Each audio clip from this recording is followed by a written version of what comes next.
Hello. Hi, let's get this over with really quick. I don't know how long some of you have been following us or following myself as a builder and a designer and a craftsman. This was the first iteration. So Rich, who's my homie, that means like friend. Like if you wanted to say homie, like there's levels to homie. There's homie, sup homie, and then couple clicks and then you go, what's up, Yomi? Yomi. And you just bring the Y into there. And then if you want to go to the highest tier, the absolute, just the heaviest homie hit, Yoma. That's my Yoma. That's my Yoma. You know? So Rich, I hit him up. I got like referred to him through our group of friends. And he was the OG originator of this thing. And this is the second iteration of the MCD1 like branding and logo. But he created that for me. I like talked to him about what I wanted and what I wanted it to look like, and I also wanted to make it something that you can cut out that doesn't have like anything hanging. So, you know, from the start, I wanted to make sure laser cut and any kind of like processing of that logo could be put into something where you don't like have, if you reversed it, like right, the C or the D would have like little parts that would fall. So there's a lot of design into that design. That being said, one of the things we like originated too, and this is mine, it's kind of got a scuff. I usually don't even keep any of these for myself, but my wife said we're gonna grab two. The make craftsmanship great again was like a phrase, especially when we were going hardcore trumping in America. That just kind of came up, and Rich had something kind of locked and loaded. So like this is what we started with. That make craftsmanship great again hats were like, that was our thing. We had them. There's probably 600 of those floating around, and we've brought those back. I don't have the hats here. Joey might have. You have a hat here, huh? Okay. Well, regardless, hats are up. These sweatshirts in cement and in black are up. The hoodies, they're comfy. I'd go a size up. They do shrink. They're comfy, but they're shrinky. So that's a cool word. The other thing that's back is these. So we talked about it and talked about it and talked about it. We did one batch. They went quick. We did a pre-sale on another batch, just on another 100 right off the bat to get everybody taken care of, because I just didn't anticipate they would go so fast.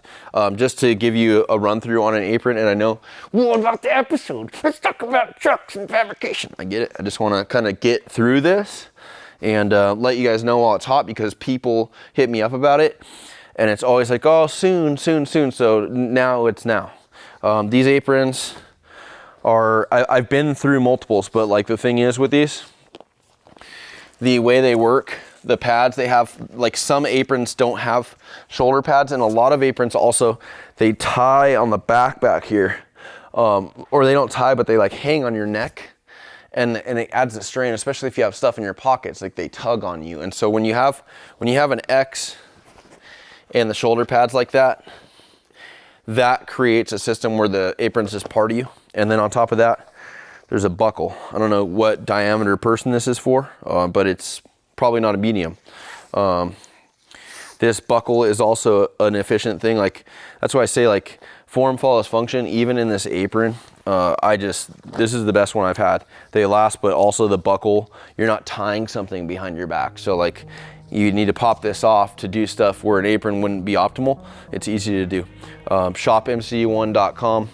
That's that. Let's get to the episode.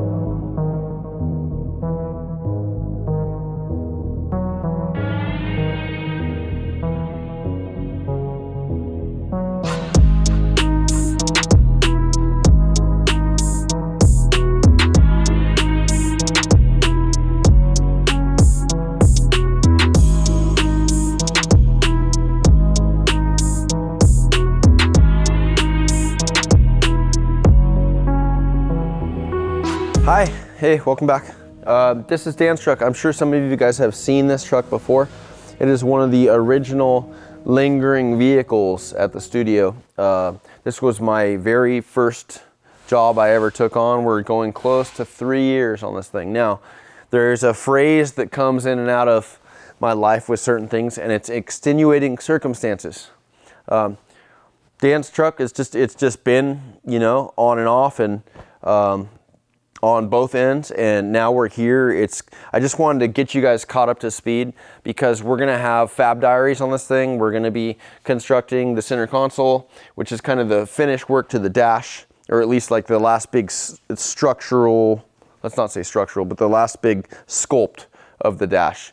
I want to kind of present it and just get it back in circulation, so then you're current with you know, what I'm doing as far as on the fab diaries into things, and we're able to see this thing out, because once we get the small portion of stuff done, then this thing goes home, and then it goes to get paint and plumbing and wiring and assembly and all that good stuff, and it's a complete truck.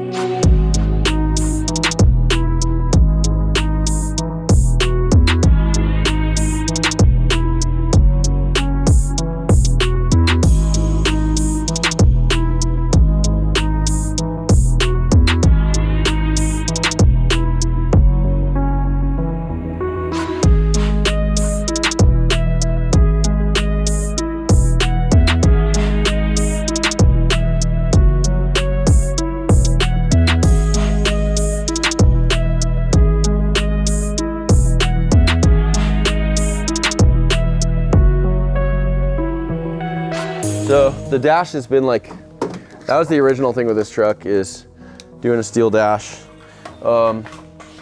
making it where it's not like a big, like a lot of instrument panels and dashes you see, it's a wide open canvas. And as good as that sounds, sometimes you can really go a little too deep, and you can just do, and it's just like this big, bold, gnarly shit.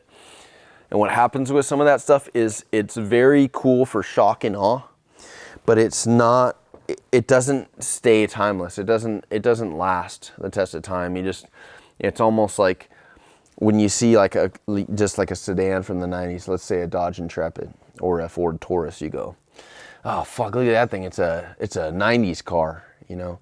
And really, when you put good design and forethought into the process and how it's gonna look, and not just how it's going to look right now and what's cool right in front of your face, but how it's going to transpire into being, you know, like enough extreme into it, but also enough subtle where it'll last and be something you can look at for years to come. So that's kind of what we've tried to do with Dan's dashes. Dan's truck, like specifically Dan as the client and the owner of the vehicle, he wanted to have a more subtle dash, like a bespoke dash, and we've tailored it to that. We've tried to put cues in of OEM alongside cues of like motorsport and you know, something custom. So we got most of this chunked out.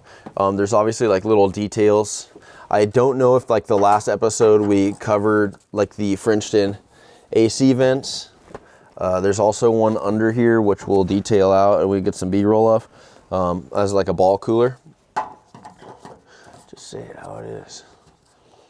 And then there's like some miscellaneous stuff. This is Dan's drawing, and I accept Dan, but sometimes when you're building something really high end, then you do a knob with adjustable controls and indicators of where they are. It tarnishes your design. So, the last portion, like the chunky portion of this thing that we need to identify, is the center console. And it's the same thing, like Dan has been extremely particular, and I'm not opposed to that. When it's a big investment for someone and they have something that they want to see out and they have a vision, I'm okay with piggybacking off that as long as we can kind of agree on the same stuff. And Dan has not done anything where it's been something I'm like, I don't want to do that. But it's not always the customer is right. It's as long as we can agree, we'll make that work. And being a designer, that's just another challenge that's an everyday thing. It's not a huge deal. That being said, he's been particular. He's been particular about where his reach is on stuff, where his sight is on stuff, where the levels are on the top profiles of the surfaces, everything into the center console. Thinking about, you know, this thing's built for him. He's a bigger guy sitting here, feeling where his elbow is, where the shift point is, where the thing's happy. And first, like all of that has been a thing here, where we've like carefully thought it out. And I took a lot of pictures, like side profile pictures, with Dan in here kind of holding controls and figuring that stuff, just so I can have a reference to build to, and before I build to sketch to. So I did a series of digital design sketching here just to get the shapes right. And then really what we started to do here is the side profiles, that establish the top profiles, and get everything set in here to complete the center console. Once this center console is done, we're gonna detail out like the interior portions of the dash, where the electronics go and some of the controls. And then like finish, like there's a brake master mount that needs to be done for the brake pedal. There's some access panels and some miscellaneous welding that needs to be done. And then this truck's out. So it's just kind of time. This is one of these things where I almost compare it to like a writer's block, where yes, like Dan kind of took a hiatus on this thing. I took a hiatus on this thing, but even, you know, when I had the opportunity to kind of get back into finishing this thing, I just had like a mental block of completing it. And I know that's happened in my life before, and I see that. So really, as much as we are a shop and a brand that builds these things, it's a lot deeper for me with stuff, and it's connected to childhood and, you know, finishing things and all that. So this is bigger to me than just finish the truck. What's up? It's just a truck. Just do this in your console and just finish the truck and get it out of there. Just move on. It's not like that. And I don't give a shit. Maybe it's like that for you. And that sounds nice and simple, and I'd love that. But for my weird brain, some of this stuff some of this stuff makes a challenge for me. And, you know, and it's that much sweeter when I complete it. So that's just where we're at. We're going to do Fab Diaries on all this stuff. Can kind of go over what I got there right now. So let's do that and then close out.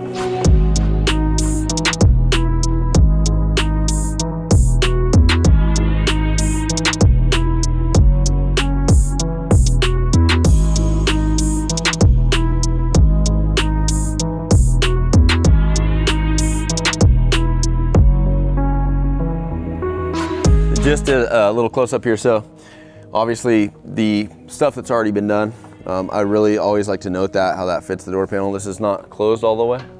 So those things go really nice and tight there. But on that end of things, we talked about having the race radio Frenched into this surface, but not have it be visible here, because, you know, as far as like a radio goes, or a race radio, you really kind of set that channel to something and then you don't have to touch it. You're not like consistently adjusting the controls on that. It can just be stashed away, unless you're using it as like a visual feature. Then you can really just put it somewhere and not have to adjust it too much, maybe once every day or something. So the surfacing here, we want to just keep this as tidy as possible. And then this guy lives under here, so it's Frenched in. The mounting provisions are just to hold the brackets on the other side of that thing, and those will go away. And again, all this stuff will get upholstered. So that's one of the things we've added so far. This whole section houses a secondary air conditioning. The shifter mount here is all hard mounted. It's bolt on, it bolts to the chassis and to the sheet metal on the cab. And then we have things shimmed. So all that area that's shimmed right there is for upholstery to go into. And this whole thing will kind of index into the center stack here. And it'll have, you know, your standard stuff, cup holders, intercom adjustments. It'll have a very shallow kind of storage center lid containment area. I don't know what you want to call that. And then it'll have rear AC controls. So it's just something to look at right now. It's kind of a good direction to lead into the Fab Diaries if you want to actually see raw dog the thing being constructed from start to finish.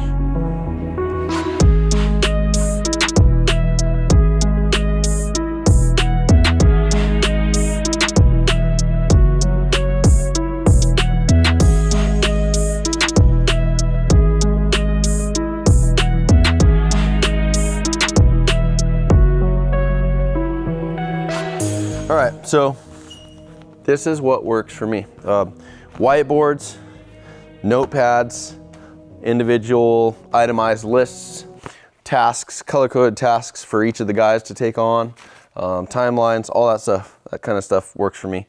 Not really, at least at this point in my life and how we run the studio, like the computer thing, being super thorough on the computer and doing all that, that comes second to being, you know, visual, laid out, talking about it, having it in front of you, being able to cross something off, you know, like that. There's something to that that works really well for our environment right now. That being said, just to kind of talk about this stuff, some of the stuff left, obviously, is the center console. Finalize all that, finalize all the, you know, the face plates of the instrument panel in the dash. Make sure that the GPS has its home. Make sure that the actual, like, you know, audio radio has its home. Everything in there is where it needs to be. It's got provisions. It's ready to be mounted. There is a steering box in there from Charlie that needs to be clocked and needs to be taken out and gone through. New tie rods need to be put on. I think Dan's going to handle that. There's an access panel where the old heater core used to go into the firewall. That just needs to have a removable piece on it. And then there's some welding to do in the back that was just some less than satisfactory welding that we just want to kind of go over. And then mounting of the Bunderson jack, which is like this big cylindrical chingaderas that's like nitrogen powered. So I think that's it. And then we're gonna wrap this, like Dan's got his own, he's got like a drag car that he maintains and races, and he's a very knowledgeable guy. So for him to take this and bring it to his shop and then plumb it and wire it, paint it, and just final assemble it, it's not a huge task. I look forward to it. This truck's been down for years and years, not just you know, in my hands, but just it's been kind of a labor of love with him, and he gets work done on it when he can, and when other people can work on it, that he wants to work on it, and that's just kind of how it goes. So this is just our, I would say this is our second to last close on Dan's truck. Again, enjoy the Fab Diaries. I will try not to say that again. Happy Monday. Go check out the merch store. Let us know. I want to adjust the dynamic of what we're doing. I don't know what that looks like, but I think trying to put more effort into showing us working on this stuff, or maybe doing more Fab Diaries. I'd love to hear kind of what you guys want to see, and Joey and I will listen to that and take measures.